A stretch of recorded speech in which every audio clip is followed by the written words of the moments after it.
Hey guys, what's up? It's Abacoot. Today I'm doing my first ever gameplay analysis for Overwatch. Right now I'm doing a Tracer and Platinum League, and I'm going to try to give them some helpful tips on how to improve at Overwatch and just how to be a better player and hopefully progress to the ladder. I'm a 3800 flex player, DPS, but I also play tank. I just focus on DPS because I've been trying to climb the ladder. It's been a little difficult for me actually, so I might switch to tank this season. I don't know. It's not really important. I'm trying to help out newer players, who aren't at the highest skill gaps in Overwatch, which Masters is top 3% in the world, Grandmasters is top 1%. So actually, like, people underestimate the actual skill it takes to get to a skill rank in that high percentage. Like, most people consider like gold to be bad, but actually that's average. And like, so many people playing average is, decent. So I mean, he's already one step above average. So, but I'm gonna get on to the video now. So this is my first time, so I hope you guys like my tips, and hopefully with time I'll improve the quality and give more instructive feedback. But let's start it. Alright, Platinum Tracer. Yeah, buddy. Hey, how's it going, Chess. guys? It's always important to have comms. In-game comms, good communication. I won't focus too much on that because I'm trying to focus solely on his individual gameplay, but that's just something to always keep in mind. You always want to have good communication with your team. You want me to run to Farah? Mercy? I'll talk about the team comp after What the do you think will work best? game started, but yeah. Tracer's considered the carry hero, so in most cases Fair enough. she's really good, and she can pretty much carry a team. Well, let me lower this a little bit. There you go. So yeah. What's the plan? As I said, this is my first time doing this, so Through the front. I'm going to be a little bit rusty, but I think I'll be able to get some valid points. I feel like they don't expect it as much. Let me see. Okay, this is the final team comp. We got a Tracer, good, Ryan, good. You always, in my opinion, you always have to have a Ryan on any map, basically, because you want to have, the shield. Especially if they have an enemy Ryan. Basically, the team with the best Ryan will always win a shield war. So that's why you gotta pound away at the Ryan shield. But if the enemy team has a Ryan, you don't. I mean, that's a huge disadvantage, and especially if you dive the enemy Ryan with the team around him, he can soak damage or melee you back, and then they still have the Reinhardt that has like 2,500 effective HP against your enemy team. So that's good. Mercy, that's good. I mean, it's platinum, so people don't abuse like Mercy weaknesses as much, so I think that'll work fine. Fair is good. You got the pharmacy combo. Genji's good for dive comp, and then you got Lucia. So you got a pretty solid combo, I think. So that should work fine. Again, I'm focusing just on the Tracer. Like, I'm not trying to go over the whole team's meta.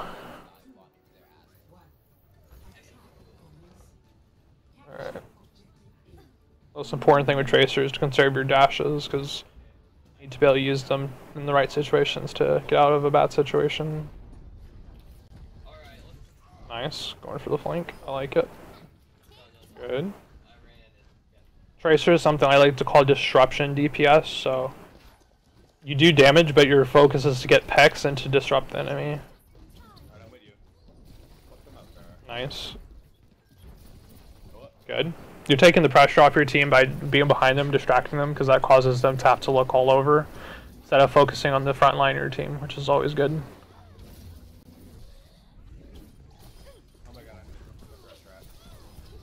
Nice. So you're getting picks, that's good. You're getting picks.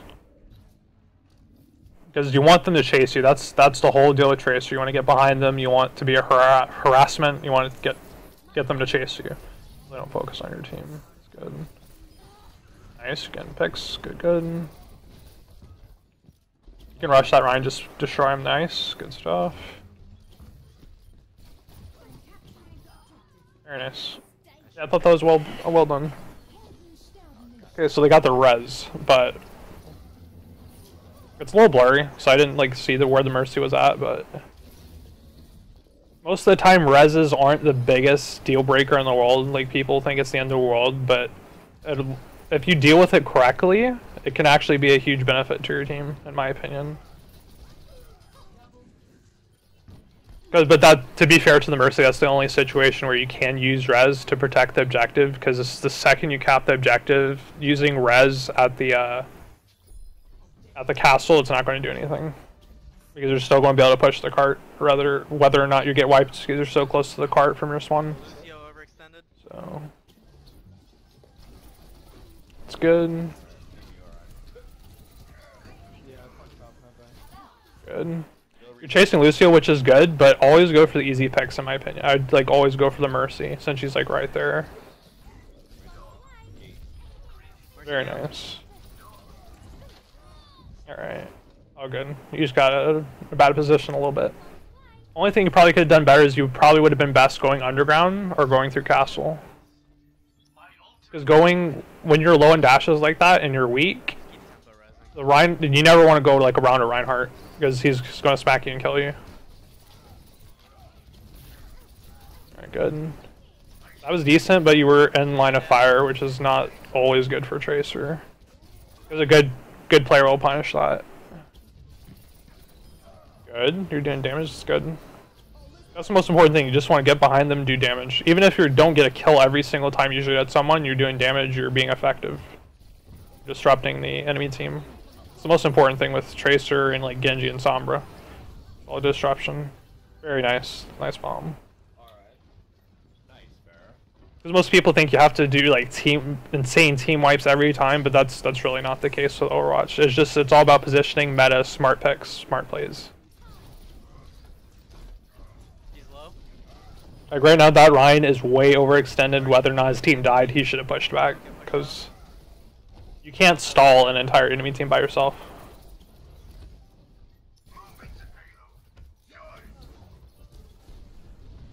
You're doing pretty good. I'm actually pretty impressed.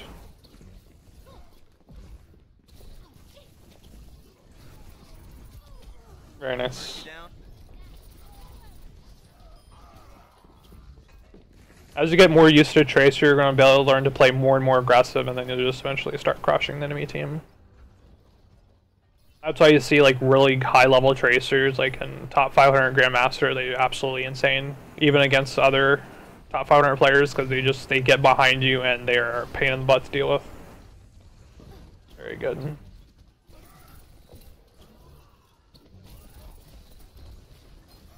So I'm trying my best to pay attention to your ult usage. That's really important too for ranking up, but it seems so far you're doing well. You don't have a Zarya, so you can't really pair. Okay. Not sure you had a Zarya or not, but yeah, you seem to be doing well with your pulse bombs. Most of the time you can either focus it on tanks or healers, but it's important to land your pulse bombs regardless. Right. You're doing okay, you just gotta focus on not taking as much damage. Like, you want to try to get away from the enemy. Like, if you have a Winston on you, you want to dash away from him and just long range damage. Like in this situation, yeah, you can get behind them. There you go. Very nice. Also, never be afraid to stop firing. Like, you're just slightly hesitant a little bit, but you don't have to be. In a situation like that, you can just get behind the Ryan, do poke damage, and get out before the Ryan can strike back. Because if you get Ryan to drop your shield, that's a huge advantage. That's disruption. You attack an Ana or go behind an Ana shooter, force her to turn around, that's an advantage because Ana can't heal her team anymore. So that's good. So they have a Bastion, so that's super desperate on their part. And I'm actually really good with Bastion. It's a top 30 in the world right now. And quick play, even though it's not like a big deal, but Bastion's a huge handicap if you get taken out. So use your pulse bomb very good there. Because if you don't deal with a Bastion and a Bastion shooting your team, the enemy team will lose. I mean, the enemy team will have the advantage because Bastion's going to, shred your whole team. That's just the nature of Bastion. So you're doing amazing shutting down Bastion every time. I don't know. I was a little bit unlucky, I think. No, the thing is, yeah, you were standing. It's hard, especially when you're taking out Bastion because you're so focused. But you want to be strafing the whole time. You want to be moving. Because the more you move, the more disruptive you are to the enemy team. Let's regroup, guys. So you're doing well. Just small things. B drop. Good. You're backing up. That's good. Alright, You're getting your pulse bomb really fast. That's good too. going together. I'm not seeing any major mistakes, so I think you're actually doing pretty well. As I get better with replay analysis, I'll be more critical, but I'm just being honest, like what I look for in gameplay, and like if I would have you on my team, you know, you'd be pretty good. All right, that was just a little bit unlucky, but let me see what happened. Okay, you got a little bit unlucky. Only thing you could have done a little bit differently in that situation would have been just maybe get high ground and shoot at them a little bit. That's the issue with mastering Tracer, is realizing when you have to be effective disruption versus like just disruption. It's not lack of better words. Sometimes you have to kill players, sometimes you have to actually literally not do anything besides shoot like pellet guns at them and just distract them. Got Mercy? The Tracer doesn't have the best range, but sometimes just shooting at someone regardless of how much damage you do is disruption enough to Nice job. give your team the advantage. Very nice. Very nice. That was okay. The only thing I would have done is maybe transition a little bit faster to the Pharah. Because Junkrat by himself on a payload is relatively very weak. Also, most characters always want to stay on the payload, but you as Tracer, you never have to be on the payload. Because your goal is to get them as far away from the payload as possible and distract as much as possible, so you don't actually have to be on the payload. Because you can get hurt like that. But if you're like behind them, they would have guaranteed looked at you while your team was pushing, and then you would got them. But that's no problem. Your team died, so I don't think it would have got the cap there anyway. But you got pulse bomb, so you have the Reaper now, I think. So Reaper's good on like the last hold for this because you have limited options what you can do here. You either have to go tank heavy or get a Reaper and go like DPS crazy. But I think they switched out the Bastion, which was a really good thing because they should never had Bastion in the first place. Because there's very few players who can effectively use Bastion in a hold like that. Good round though. All right, that was a good round. All right, so that's the video. Showed one round. Let me pause it. Okay. Good round though. Alright, so here's the stats. Alright. Okay, so a lot of players say that golds don't matter, gold medals. I will never be that guy to believe them because almost at Grandmaster, gold medals I think are important. The reason why, it's not because, hey, I'm the best on my team, I'm carrying everyone, you guys suck. Yes or no? The reason why golds are important because you're able to tell your effectiveness against the enemy team and the effectiveness on your team as well. Okay, so here's your team comp. You have 3 DPS, regardless if you count Junkrat as DPS or not. And this situation, attack, I'd call him DPS. You got 2 tanks and you got a healer. So you got Pharah, that's primary DPS damage. Because you don't have a soldier, you don't have a McCree, which most of the time primary DPS is hit scan. But in this team comp, your Pharah is primary DPS. You got your Junkrat, which he does DPS also. And then you got you, which is disruption DPS, which in most cases can be considered primary, but in this not in this situation, because Tracer is supposed to get picks as a disruption DPS. So your silver limbs, silver objective kills, objective time doesn't matter. Lack of no metal for damage, but you only have 6 stuff, so you have a good ratio. So you did good. You did really good because you took heat off the enemy team. Your stats, your limbs to your deaths, that shows you that you did effectively. So you participated for sure in helping your team. You guys didn't win that round, but I can't see what the your teammates did. But I assume your fair probably got golds, so you did good. The only other thing you could have done to played better than you did in that match, just besides of course better positioning, would have been to get gold medals. That's why I love gold medals in Overwatch, because you can actually gauge how you are doing compared to your teammates.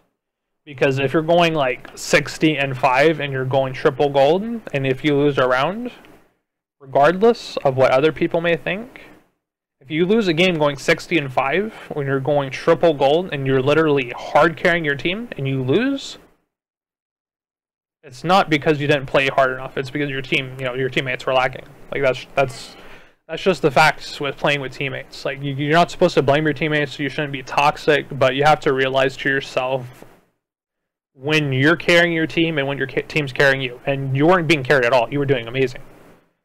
And I would say in this situation, maybe your fair just did a little bit better than you, but you still did amazing. So I think if you played more aggressively and just got more used to like just slaughtering the enemy team, just being super aggressive, not taking damage, just small things like that, they all compile together to be in a like unkillable tracer. But if you keep putting up stats like this, I think you'll do fine. So that's pretty much all the feedback I can give you, but I hope you enjoyed the video.